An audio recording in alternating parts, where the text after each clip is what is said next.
Shalom, saudara-saudari seimanku yang imamat rajani. Kembali Opa ingin memberitahukan dengan sangat, dengan bibir mulut lidah Opa yang diurapi oleh kuasa ilahi Allah Roh Kudusnya, Allah Bapa Surgawi kita di dalam nama Yesus. Yesus Tuhan kita adalah juru selamat yang setia. Kasih karunia-Nya hidup, dan oleh kasih karunia-Nya lah kita hidup di muka bumi ini, ya, sebagai penyembah yang benar, ya, dan setia kepadanya. Iman setia kita ini harus kita maintain dengan konsisten, ya. Nah, di sini seperti yang kemarin saya utarakan, ya, ada 2 poin yang sangat penting. Saya baca sekilas supaya memori kita, rema kita menjadi mengerti akan firman-Nya yang hidup. Ini ada di 2 Tawaret 7 ayat 14. Dia katakan demikian, dan umatku yang atasnya namaku disebut merendahkan diri, berdoa dan mencari wajahku. Nah, ini penting. 2 Tawaret 7:14a, ya, dan umatku yang atas namaku disebut merendahkan diri, berdoa dan mencari wajahku. Ya, itu dulu. Kemudian yang selanjutnya kan sudah Opa utarakan, Opa udah jelaskan, ya, kemarin waktu, ya. Nah, sekarang kita lihat, ya. Kemudian kita lihat yang sangat penting juga, ini ada di 1 John 2 ayat 15-16. Yang kemarin saya sarankan kita harus menghindari hal tersebut, ya. Sebab semua yang ada di dalam dunia, yaitu keinginan daging dan keinginan mata serta keangkuhan hidup, bukanlah berasal dari Allah Bapa Surgawi, melainkan dari dunia. Nah, ini juga harus kita bisa menetapkan bahwa ini tidak perlu lagi, ya, merupakan kehidupan yang duniawi. Di sana banyak, ya, contohnya, ya, itu kalau kita bergaul dengan orang-orang yang, ya, pencemooh atau orang-orang yang suka menghakimi. Nah, ini disebutkan keinginan daging, ya. Kemudian nomor 16 ini dikatakan ayatnya ini, ya, ini benar-benar serius, berkata bahwa kalau kita hidup di dalam duniawi ini, maka kasih Bapa tidak ada dalam kita, ya. Nah, kalau begitu kita udah paham. Jadi kita kembali tadi ambil kesimpulan 1 Yohanes 2 ayat 15-16, yaitu kita tetapkan, kita hindari, dan kita harus tahu bagaimana mensolusikan ini. Itu adalah penggoda. Opa sebutkan itu adalah penggoda, ya. Tapi yang 2 Tawaret 7 ayat 14, itulah hidup orang yang berkenan, yang terpusat pada Kristus, ya.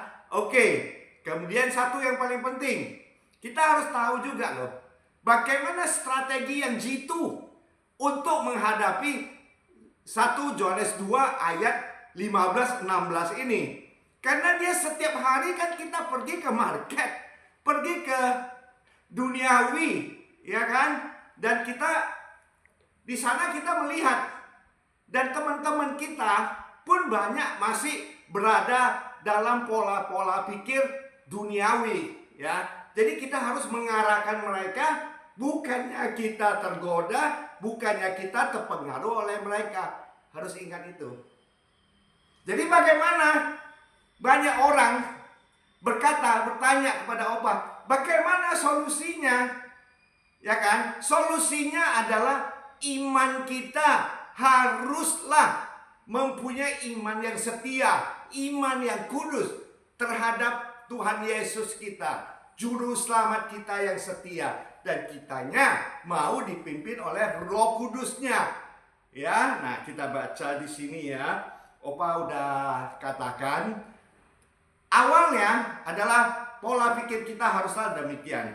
Kita ini adalah anak-anak kerajaan terang. Makanya disebutkan di 1 Yohanes 2 ayat 29. Hal ini harus dimengerti dulu, ya. Firman-Nya yang hidup berkata demikian. Kalau kamu tahu bahwa Ia adalah benar, kalau kamu tahu bahwa Yesus Kristus Tuhan adalah benar, kamu harus tahu juga bahwa setiap orang yang berbuat kebenaran lahir padanya. Jadi, terhadap antisipasi yang 1 Yohanes 2 ayat 15 dan 16 itu, kita harus tahu benar juga bahwa kita ini sudah lahir kembali secara spiritual. Ingat ya, lahir kembali secara spiritual. Nah, kalau kita lahir kembali secara spiritual dari kuasa ilahi Roh Kudus, bahwa kita itu harus tahu benar juga, karena Tuhan Yesus itu adalah kebenaran, kekudusan, ya, adalah terang dunia. Nah, kita hidup di dalamnya. Kita lahir daripadanya oleh kuasa ilahi Roh Kudusnya. Maka kita hidup benar, kita hidup kudus, kita hidup dengan mempraktekkan kasih karunia Kristus. Itulah strateginya. Nah, apakah kita ini bisa mempunyai dua sisi? Kalau saya sebutkan, lakukan yang pengetahuan ini, 1 Yohanes 2 ayat 29 ini, makanya 1 Yohanes 2 ayat 15-16 itu udah dikrusified, udah disalibkan secara langsung loh oleh kuasa ilahi Roh Kudus yang hidup di dalam kita. Ya, dia mengupgrade kita. Dia membuild up kita setiap hari.